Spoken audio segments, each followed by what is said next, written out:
Good morning and happy Sunday, brothers and sisters in Christ. I am blessed to be standing and be used as a bucket of God's message for you today. Thank you for coming today to take part in the celebration of our Sunday service. Your presence and your smiles encourages me. Kinakabahan ako mga kapatid. Lord help me. Okay. I want to talk to you today the problem. I know this is something that you don't want to hear. Ito naman si Sister Sel. Kaya nga ako nagpunta sa church para mag-unload ng problema, tas problema pa ang topic. Well, the title of God's message for you today is The Problem, the Harvest.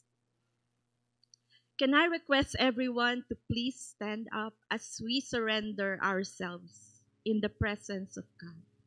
Amen. Hallelujah.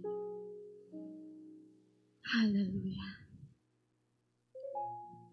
We praise you, O Father, for giving us this opportunity to hear your message once again. We invite your holy presence to come and fill us. Lord Jesus, we are standing in honor of your word because we believe that the word of God is our sustenance, our daily bread. Father, I humble myself to you. Anoint me, Lord God, as I communicate your word, and help me to bring it forth clearly and boldly, and help me to bring it forth in a way that it would not only get said, but it would get heard. Open the eyes of our hearts. In Jesus' name we pray. Amen. Please be seated. Thank you, my brothers and sisters.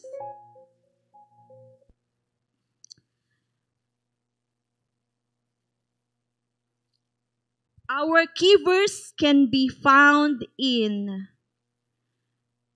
John chapter 4, verse 34 to 35. But I will be narrating to you John chapter 4, verse 1 to 42 later on. But now let's read, everybody. My food, said Jesus, is to do the will of him who sent me and to finish his work. Don't you have a saying? It's still 4 months until harvest. I tell you, open your eyes and look at the fields. They are ripe for harvest. Amen. Now look at your neighbor, the good-looking one next to you, and say, and tell them the harvest is here. I think you chose the wrong neighbor. Maybe you should look at the other real good-looking one and tell them the harvest is here. Come on, declare it. The harvest is here. The good-looking one. Alam nyo, ang pinakamahirap na parte ng preaching ay yung naintindihan nyo lang yung turo on a conceptual level. So, we don't really understand on a practical level. And our spirituality can often be so abstract that it doesn't really make a difference in our day-to-day lives. And that would make us speakers and pastors feel like a failure. If all we did was to make you feel okay for 45 minutes or so while you were here, because it's our job to make you feel better, right? And to give you something that will strengthen you. Today, I think you won't be needing to write something, I guess, other than the title and the verse, because I don't have points to give. My style would be a narrative preaching. Gusto niyo yon, mga kapatid? Si Sister Cel talaga, artista. Pasensya na kayo. Maarte talaga ako. But I take this job seriously. That's why I studied and prepared for this day. But it's a challenge, you know. Katulad ng verse na binasa natin.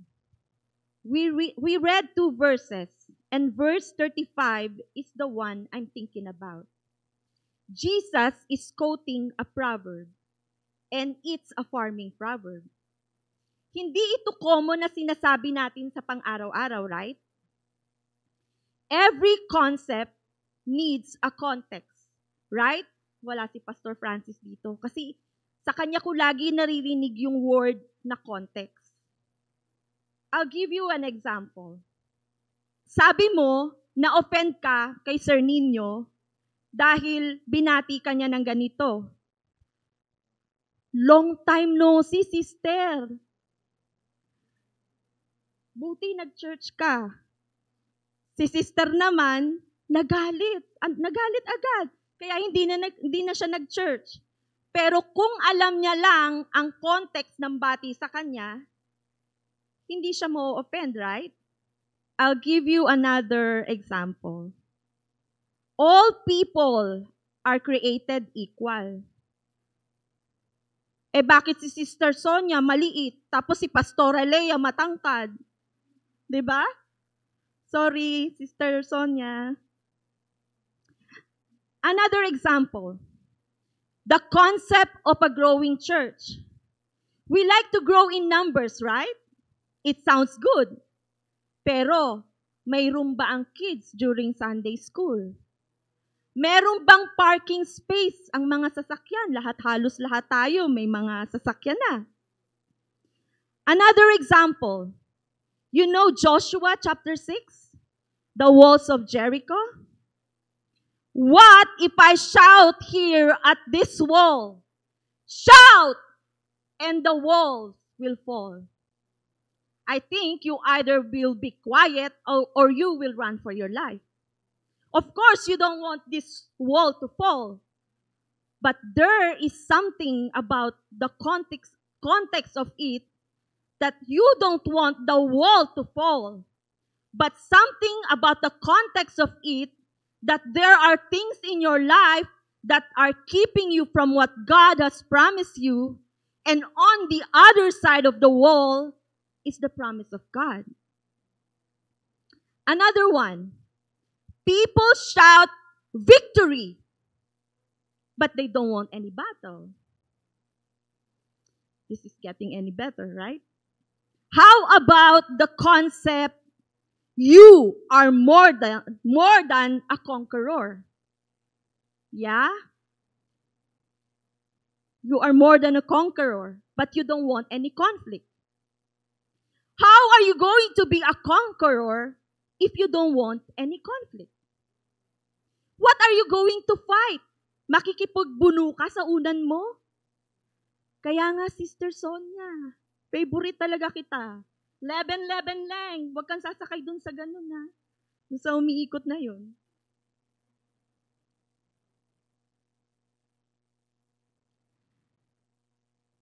My point is that every concept needs a context. So when we say harvest, most of us have no idea. Jesus says to his audience, don't you have a saying?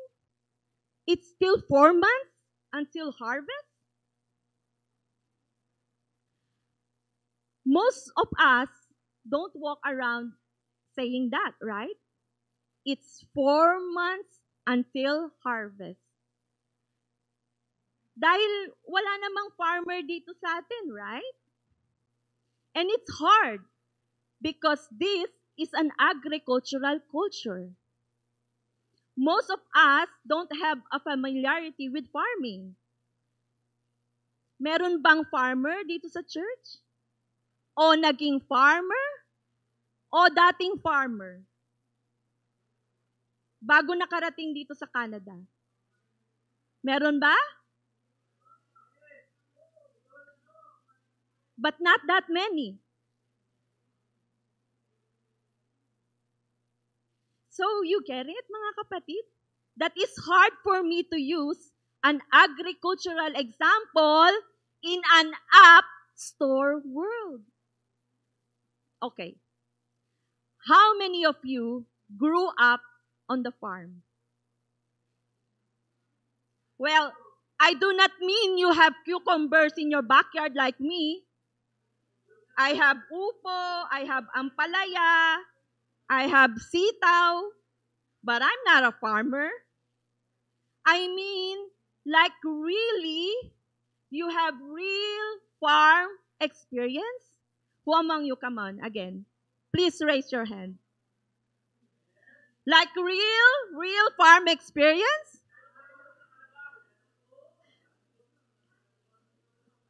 Because I need a little help.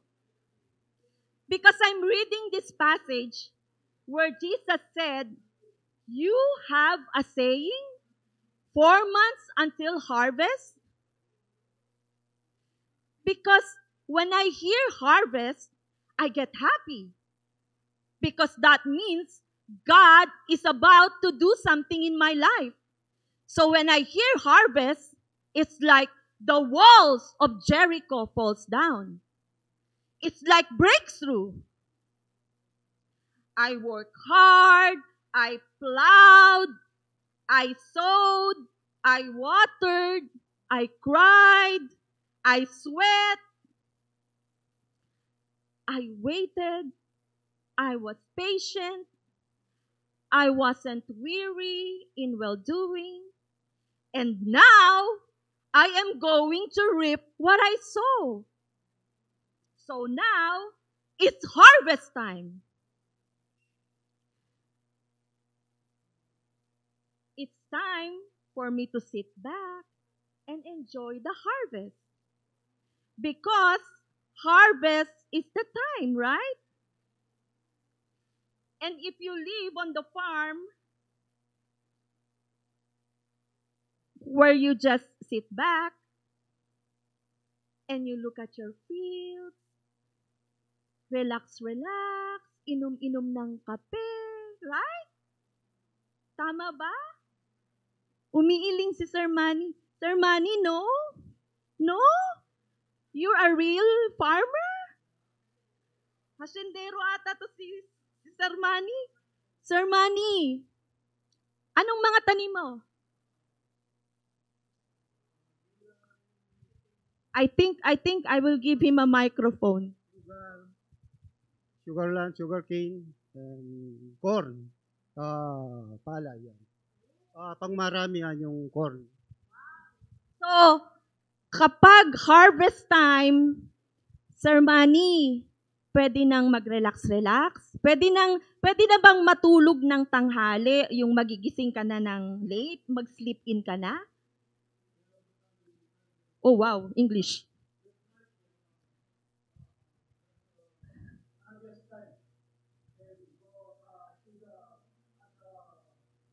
Corn is all ready to harvest. And then go in my house and wait the harvest to arrive. And then wait 4 hours. No arrive the harvest. I think Sir Manny has a context that we don't know. Yeah.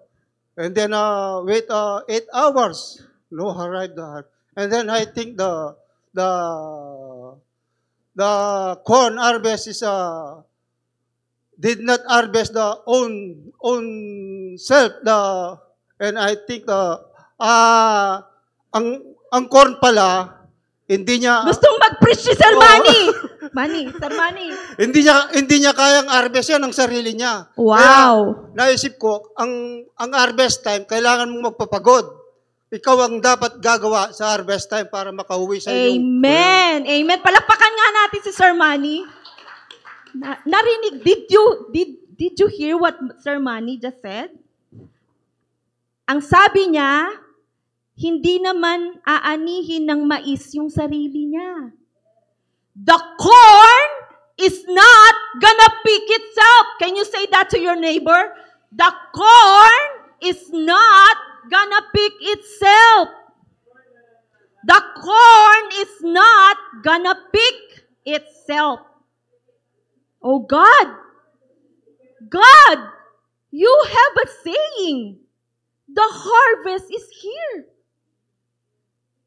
You know, when I was studying this, I read from one commentary that harvest is the hardest. Kaya, gusto niyo pa ba ng harvest? Dahil yun yung time nagigising ka ng mas maaga. Tama, Sir Manny? Now, I just noticed when we said, the harvest is here, there was a lot of shouting. But we gave now a context. And now, I'm realizing that harvest isn't like Krispy Kreme. Hindi pala madali ang harvest. Harvest doesn't mean I drive through and pick it up and eat while I'm driving off. It's like going to Tim Hortons, right? You order, you drive. Hi, can I get a sausage farmer's wrap and large half coffee, half French vanilla? And then you go to the next window, you pay, and then next window, boom, you pick up your order. And then you drive off. But no, it's not what harvest looks like. You cannot reap with your feet up. Okay? It's hard. The harvest is hard. Preaching is hard. Let me give you another context based on John chapter 4. But it's a little bit different. I will talk about hunger. Hunger, H-U-N-G-E-R, gutom in Tagalog. Naku po, kanina problema, ngayon naman hunger. Pasensya na kayo, but it's kind of a sequel. And the two are really connected. How Jesus went to Samaria. You're familiar with the story of the Samaritan woman, right?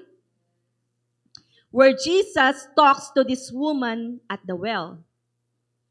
The Bible says he had to go through Samaria. Hindi dahil sa walang ibang daan, but because may dahilan si Jesus kung bakit kailangan niyang pumunta doon. He could have gone around Samaria, right? Every other Jew went around Samaria. Iiwasan nilang dumaan doon because they hated the Samaritans. And the Samaritans hated them. And Samaria was a place of great cultural conflict. Now, our context for Samaritan is a positive one. Why? Because when we say Samaritan, we think of blank Samaritan, good Samaritan, right? Even people who don't go to church have heard the phrase, he's a good Samaritan. So it's like Kuya Bobby helping Mami Priscilla across the road. He is a good Samaritan. Jewish people hated Samaritans because they were hated as well. And there was great cultural conflict. And there was great religious discrepancy. Samaritans considered themselves as the true people of God. But the Jewish people considered the Samaritans half-breeds. And so, there's all this conflict. But you know what? Jesus walked straight into it. Straight into the context of the conflict. And he goes through Samaria.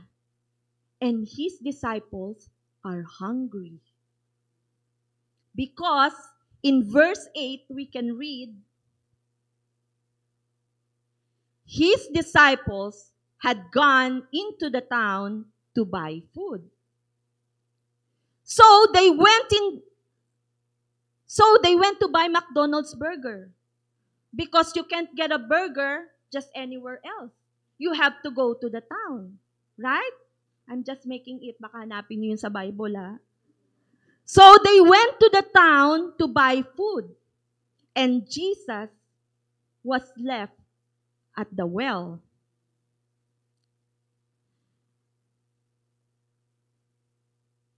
And Jesus is waiting for a woman who doesn't know what he's doing there. And they start having a conversation.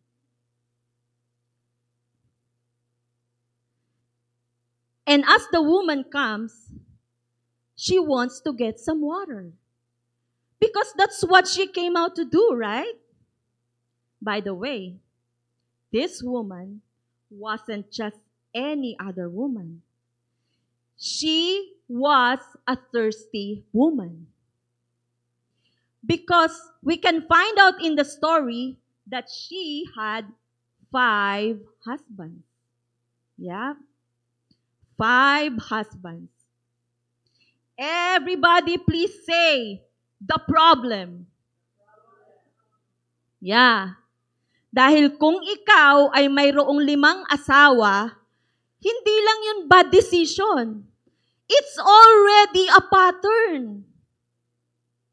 And so, she had a problem.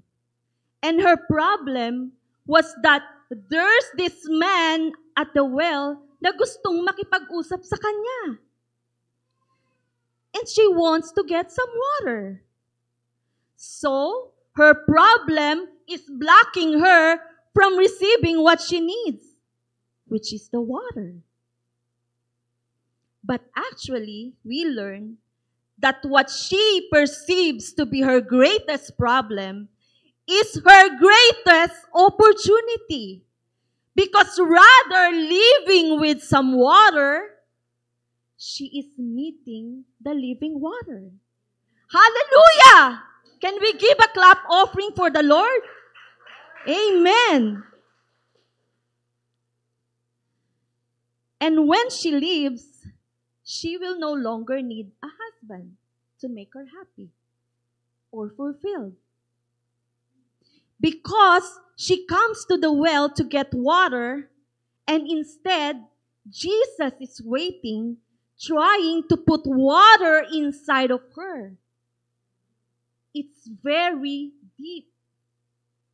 Very deep. Napakalalim. Somebody say, it's deep. But just to give you a little bit of the context, I can't do the whole conversation because it's about 42 verses of scripture. So they started an argument because the woman wants to keep the argument at an abstract, conceptual level. Like, where should we go to worship? The Samaritans worship here and the Jews worship there. You're a man. I'm a woman. You're not supposed to be talking to me according to the Jewish law. And you're a rabbi. And all of this and all of that. She's trying to keep the conversation in a conceptual level, and Jesus makes it really practical and speaks to her situation. And when he does that, something happens in her that she realizes that this isn't about the physical water. It's about something within her. And so Jesus is talking to this woman, and the disciples came. Remember, they grabbed some food. And so, they are full now. Busog na ang mga disipulo. And they come back and they see Jesus talking to this woman, which is a problem. Can you please say that again? Problem. This is not good. And she's a Samaritan. And they walk back up. Look at verse 27. They were surprised to find him talking with a woman. But no one asked, "What do you want?" Or "Why are you talking with her?" Maybe they had their own assumption. Maybe they were scared to ask Jesus. The woman had a problem because she wanted to get water. But now there's this man sitting on the well. So she can't get water. But he is the water. And she doesn't know that. And Jesus is being all confusing because she doesn't understand the context of the conversation yet. Because often our spiritual journey will feel confusing at first. Tama? And the only way to clarity is to begin with confusion. And there's this exchange of conversation between Jesus and the woman. And Jesus is like, "Hey, give me a drink of water." And she's like, "Why are you talking to me? Why are you asking me for water?" And Jesus is like, "Well, if you really got it, if you knew what this was all about, if you understand the context of this conversation, you would ask me, and I will give you. And you wouldn't need water anymore because you will have something inside of you that would satisfy your need better than your 5 husbands. You have been going here, but still coming back empty." And she goes on verse 11, "Sir, you have nothing to draw with."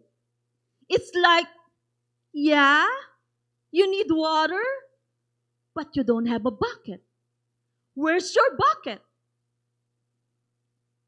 And he looks to her, and he looks at her, but Jesus doesn't say this in the context, but I believe that this is what Jesus is thinking. Where is my bucket? Where? I'm looking at one. Did you get the narration, church? I can make a script like that, It's like Jesus saying to the woman, "You are about to be my bucket. Because I want to get this water into Samaria, to the place where people are going around, to the place where religion has quarantined these people. I want to get some water in there, and I need a bucket. And I think you'd be a good one. I think you'd be a good bucket." Turn to your neighbor and say, "You're on his bucket list."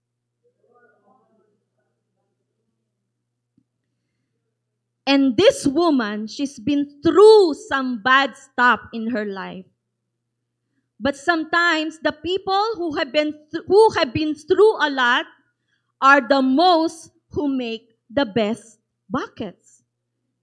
And the disciples, they come back and they see him talking to this woman. But they don't see her as a bucket. They see her as a blockage. And they are all concerned about Jesus. And one of them, it doesn't say who, maybe it's John because he wrote this book. Verse 27 to 28. Just then, his disciples returned and were surprised to find him talking with a woman. But no one asked, "What do you want?" Or "Why are you talking with her?" Then leaving her water jar, the woman went back to the town. She gets so excited, she leaves her water jar and went back to the town. Where does she go? Where did he go? What is the name of the town? Samaria. She went back to the place they hated. And she said to the people, to the Samaritans,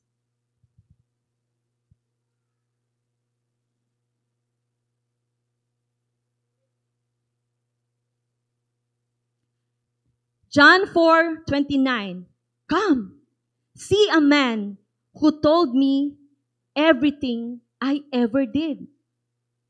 Now watch this. She doesn't give, now she said to the people in the town, "Come, see a man."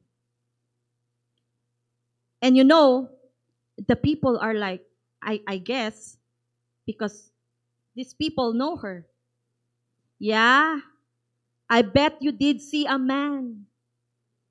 What's his name right now? Kanino ka na naman makikisama? Pang-ilan mo na ba yan?" Right? And she goes on, "No, this man is different. He's so beneath the surface. This man is different than all the other jars that I've tried to fill that could not hold water. This one is different. This is a man who told me everything I ever did." Now, hindi naman sinabi ni Jesus lahat ng ginawa niya sa buhay niya. All he did is said, "You have 5 husbands." But somehow, it penetrated beneath the surface. And she realized that she was in the presence of something that she didn't understand. And she wanted people to see. And so she heads back into the town. Could this be the Messiah? And they followed her because they just had to meet this man. And they just had to experience and encounter the possibility that this might be the one. And meanwhile, look at verse 31. Meanwhile, his disciples urged him, "Rabbi, eat something."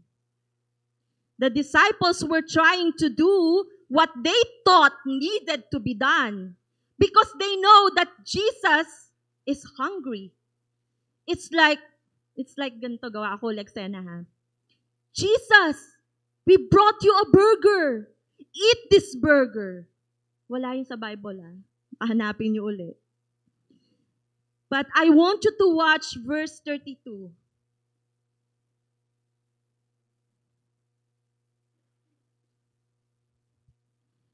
Jesus said, parang nawala John chapter 4 verse 32. He said to them, "I have food to eat that you know nothing about. I've got something that sustains me that you cannot see." That's how I praise God in the midst of my problems. Something on the inside. These poor disciples, they just didn't get it. I know they didn't get it. Because in verse 33, they look at each other and say, "Did you give him a protein bar? Sinong nagbigay sa kanya ng pagkain?" I just made the protein bar. Wala yun sa Bible. Baka hanapin nyo. Oh, John, yeah. Verse 33. Then his disciples said to each other, could someone have brought him food? Why they would have thought this? Why? Because they are meal-minded. How many of us here are meal-minded? Aray ko. Meal-minded. You come to church because we have a free lunch here. So, they are on this level. Where's the next meal? Anong dessert? I'm sorry, but this is where many of us live. Ito ay isang masakit na katotohanan. The next meal, the next compliment, the next promotion, the next relationship, the next thing on our to-do list, the next crisis. Just need to eat something. Meal-minded.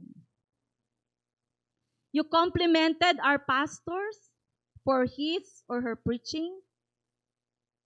Pastor, I was blessed from your preaching. Thank you, Pastor. Nabusog na ang tiyan ko, nabusog pa ang kaluluwa ko. Then, you go home. Eat something, Jesus. Jesus is like, get that food out of my face. I don't need to eat right now. I'm working on something.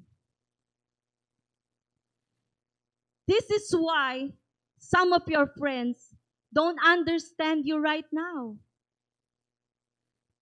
Because they are still thinking about the next meal, but you are thinking about the mission. Is anybody here on a mission on this church today? Amen. Listen, I don't need to eat right now because I need to focus. I got a mission. That's why I'm determined. That's why you got up this morning to make your way to the house of God. Because you are on a mission. That's why I have to go to Samaria. Anybody here who is on the mission? Come on. Say, I'm on a mission. Amen. Amen.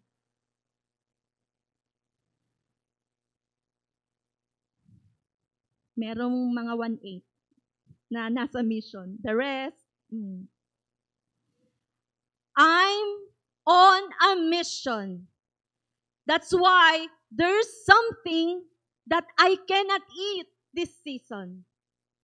Some opportunity, I have to say no because I'm on a mission. Last week, mga kapatid, I think was one of the toughest days of my life. As Pastora said, we got flooded on our basement, above the knee. At the same time, nagagahol na ako na matapos yung summer camp shirts natin, imagine. And right at the same time, I broke my car. Don't worry, hindi ako nabangga.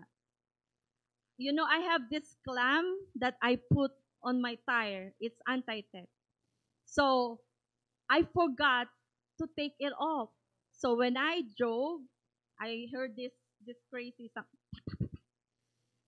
So, my wheel just turned few inches. And it broke the outer layer. But it's just a minor damage.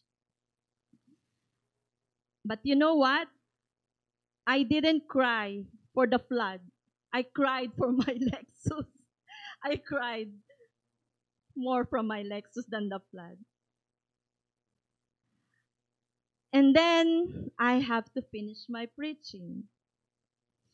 There was this voice whispering in my ear, "Come on, just text Pastora Latu and cancel your schedule. She will surely understand you because of your situation."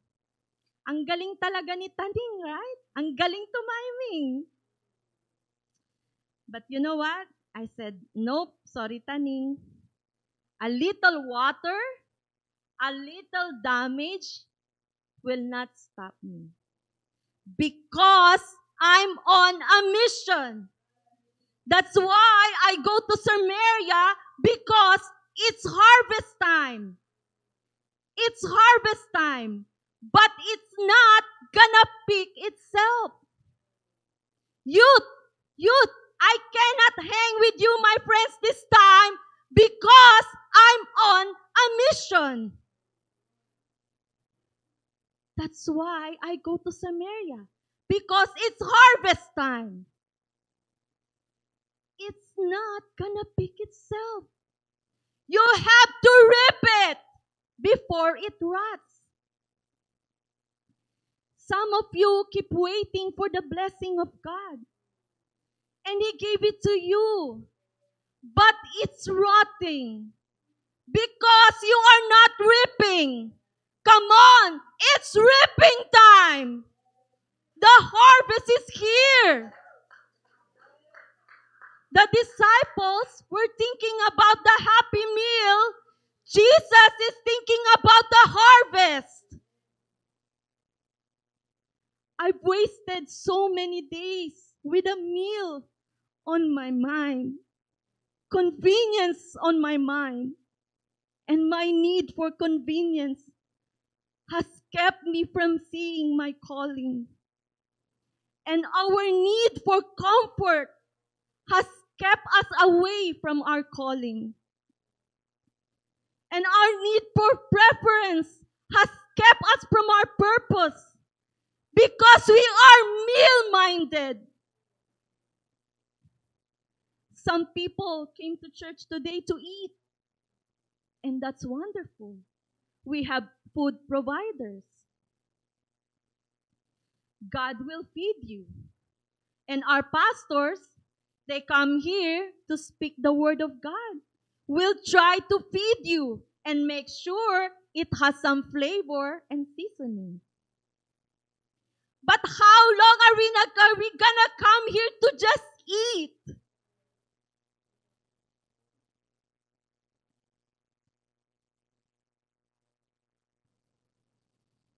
Meal-minded. Would you be ready to reap something? Are you ready to see what God can do through you? When you invite somebody in the church and they stayed, that's your harvest. When you are discipling, when you are mentoring people, that's your harvest. Now, you decide on what level you want to live. The meal or the mission. Youth, all you teenagers, you need to get an attitude about your friends who have no focus. You all eat, I'll reap. Can you say that, youth? You all eat, I'll reap. Again, you all eat, I'll reap. Amen. Hallelujah.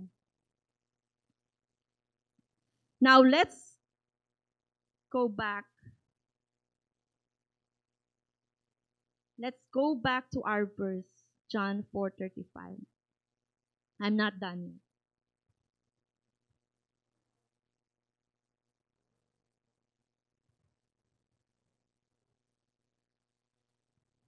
Memorize nyo to, baka tanungin to ni Pastor Dwight sa camp. John 4:35. Don't you have a saying? it's still 4 months until harvest? Jesus said, open your eyes and look at the fields. They are ripe for harvest. And the disciples are like, yeah, Jesus, we know about the harvest and it's coming in 4 months. But eat something first. No. Lift up your eyes and look. Here comes the harvest. So, the disciples look up. And what do they see? Jesus said, the fields are ripe. And what do they see? They see the amber waves of grain. The beautiful, luscious fields. Siyempre, mahangin sa fields, diba? The grains are ripe. That's what they see, right? What did they see when they look up? They see the blessing. Let's put it in context. We really have to put it in context to understand. Jesus said, the fields are ripe to the harvest. Open your eyes and look. So, they look up. And do you remember what I told you? When the woman went back to the town, and the woman comes back with a man from the town. Verse 30.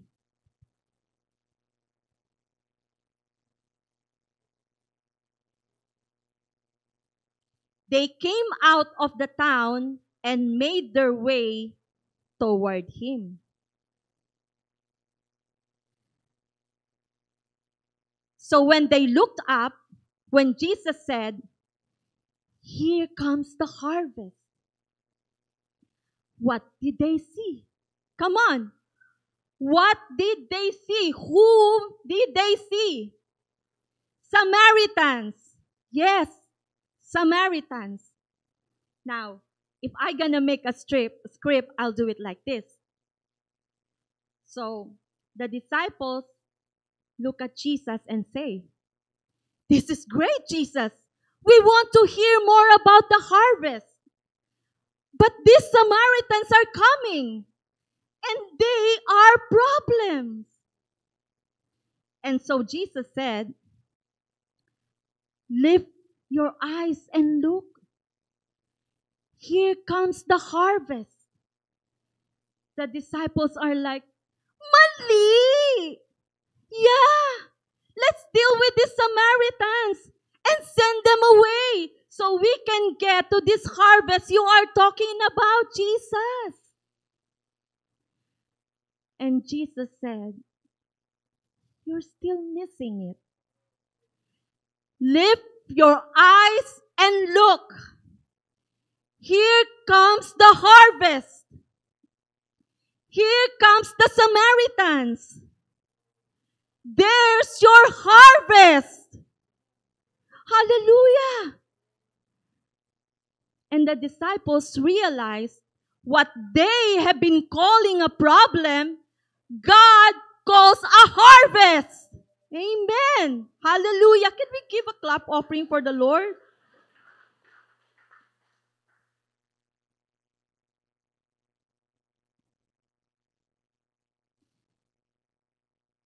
Now, can we all read together verse 39 to 41? Come on, let's all read. Many of the Samaritans from the town believed in him because of the woman's testimony.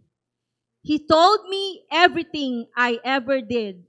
So when the Samaritans came to him, they urged him to stay with them, and he stayed 2 days. And because of his words, many more became believers. Hallelujah. Amen. Hallelujah. John chapter 4, verse 42. They said to the woman, "We no longer believe just because of what you said. Now we have heard for ourselves, and we know that this man really is the Savior of the world." Amen. Amen. Thank you, Lord. Brothers and sisters, lift up your eyes. The people you hate, the stuff you hate, they are dressed like a problem. But those are your harvest. Sometimes God is using the hardest things in our lives so He can work in our heart. Now, think about your bucket list. What's on your bucket list? Travel? New car? New job? Promotion? New home? This week, why not change what's on your bucket list? Go over your Facebook friends and unblock the people that you hated, or your former friends that you unfriend. Connect with them again and put their names on your bucket list. Men, here is Stan. He might be your harvest. Upuan nyo naman mamaya. Okay na yung English Carabao. Lift up your eyes. He may be your harvest. Think about the gifts God has given you. Each one of us have been given a gift. Huwag mo sabihin ngayon, hanggang ngayon, hindi mo pa alam yung gift mo. Kaya nga sabi ni Pastor Shay, kaya hindi ka lumalago spiritually dahil hindi mo ginagamit ang gift na binigay sa'yo ni Lord. Use your gift to serve one another. Put that on your bucket list. Think about your situation right now. Are you tired and want to give up? No! Stand firm so nothing moves you. Always give yourselves fully to the work of the Lord, because know that your labor in the Lord is not in vain. Come on, everybody shout, it's harvest time! It's harvest time! I am not terrified with the problem because it's harvest time. I am not discouraged because it's harvest time. Church, the problem is what? The problem is the harvest. The problem is the harvest. The harvest will become a problem if you don't reap it. Because if you don't reap it, it rots. But if you know how to reap it, your problem will become your harvest. So the harder it gets, the greater our confidence that the harvest is here. You may be going to a tough situation. It must be harvest time for you. Bring it in. I'm not waiting for 4 months. Here it is. It's harvest time. Receive it, harvest people. I'm not waiting for 4 months. Don't wait for 4 months. It's harvest time. Hallelujah. Glory to God. Let's give a clap offering for the Lord.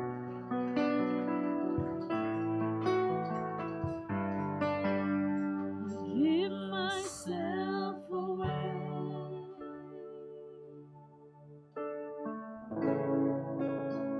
I give myself away so you can use me. I give myself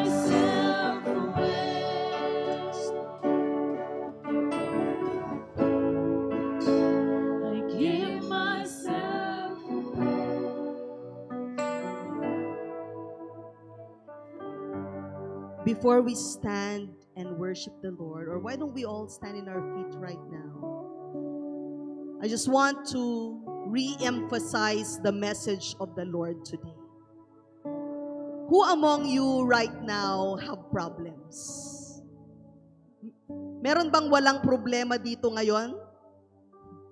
I think even the small kid has a problem, right? All of us have problems in our lives.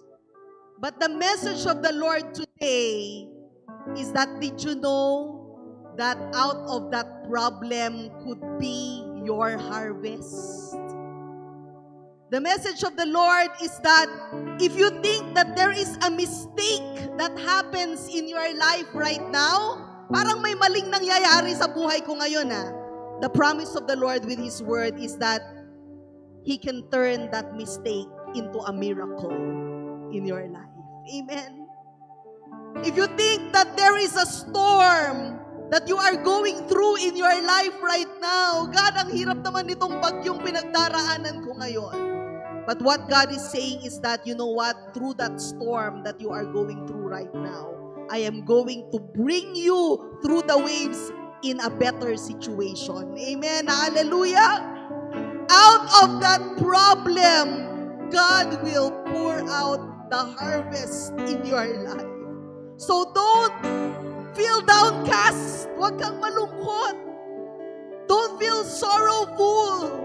Because you see, for us children of God, the promise of the Lord is that He will make all things beautiful. He will turn out things to be good to those who love Him. Amen. All things work together for good to them that love God. Hallelujah. So right now, why don't we do this? We say, Lord, here is my problem. I lay it down in your feet right now. But God, I trade this problem into a harvest. Lord, this is my sorrow, this is my pain, this is my bitterness, but I trade it. Pinapalit ko, I exchange it for the joy of the Lord. Oh God, I am sick right now. Perhaps you are physically sick, emotionally sick, or even spiritually sick. But why don't you tell to God, Lord, here is my situation right now. I want to exchange it for your healing. Heal my heart. Heal my soul. God, right now, I am in lack. Kulang na kulang ako. Baon ako sa utang. But God, isn't it that you are the great provider? Grant me the harvest, O Lord, in this area of lack in my life.